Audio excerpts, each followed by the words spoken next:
يا هم سلامونه د لیکلو وخت درس ته بخیر راغلی.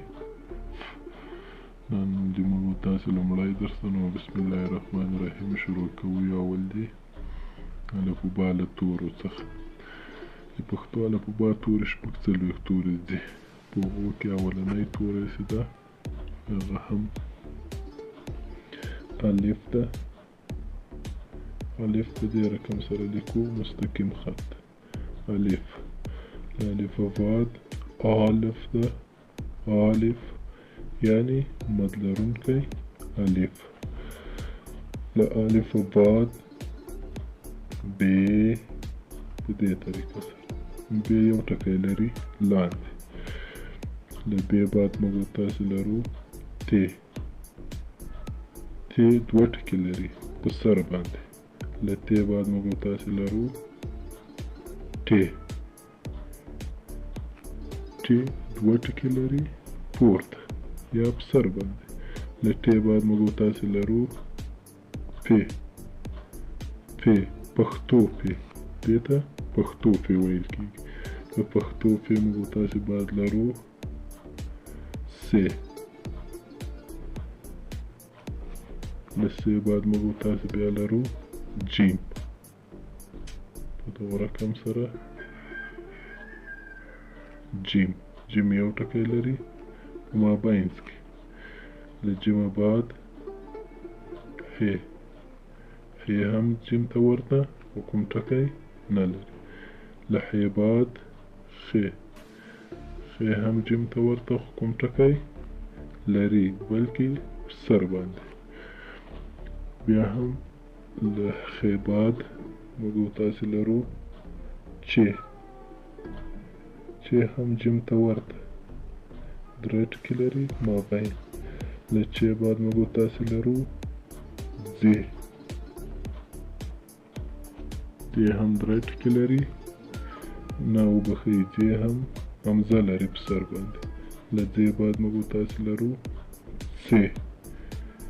څ درې ټکي لري په سر باندې. له څ بعد موږ تاسې لرو دال. له دال بعد زال. زال یو ټکی لري، په زال پسې ورپسې ډال. ډال یو غړوندی لري لاندې. له ډاله بعد ر. له ر بعد ړ. له ړ بعد ز. ز یو ټکی لري سر باندې. له ز بعد ژ. ژ درې ټکي لري په سر باندې. له ژ بعد ی. ی یو ټکی لاندې لري او یو پورته. بیا هم له ز بعد سین. سین درې خاښې لري په سر باندې. له سینه بعد بیا هم شین. شین درې ټکي لري په سر باندې. له شینه بعد هم بیا ښین.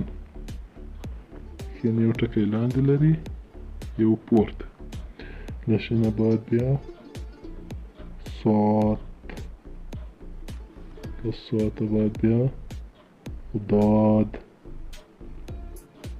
ضاد هم صاد ته ورته خو فقط یو ټکی لري. بیا هم له ضاد بعد توی. له توی بعد زوی. زوی هم لکه توی دغسې ده، فقط فرق یې په دې کې ده چې یو ټکی لري زوی. له زوی بعد عین. له عین بعد غین. غین و عین هم ورته ورته دي، فقط فرق یې په ټکي ده ځکه. بیا هم ګاف. ګاف او کاف یو شی ده، فقط فرق یې په غړوندي کې ده. دا رقم ګاف هم لیکلی سو او په دې شکل سره هم موږ تاسې ګاف لیکلی سو. له ګاف بعد لام. له لام بعد میم. له میم بعد نون، له نون بعد فی، له فی بعد قاف. دې ته عربي فی ویل کیږي او دغسې وه دا پښتو فی وه. بیا هم موږ تاسې لرو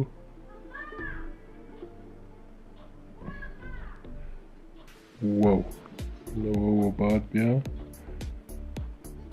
نون، له نون بعد بیا موږ تاسې لرو ورپسې هې. دې ته د تشمه یا دوه سترګې ښه ویل کېږي او ورپسې موږ تاسې ګرده هې هم لرو. له هې بعد موږ تاسې لرو یې، بیا ټک ویې، بیا هم موږ تاسې ورپسې لرو ټکي لرونکي. له ټکي لرونکي یې بعد موږ تاسې پسې لرو اوږده یې، اوږده یې موږ تاسې بعد لرو ورپسې همزه یې، له همزه یې بعد لکه اداره یې. دا هم زموږ نننی درس و. خدای دې وکړي چې خوښ مو شي، نو ډېر تمرین وکړئ، د تورو ټکي په پام کې ونیسئ، تمرین وکړئ، زیات تمرین وکړئ. مننه. زموږ یوټیوب چینل در سره سبسکرایب کړئ. مننه. ژوندي اوسئ.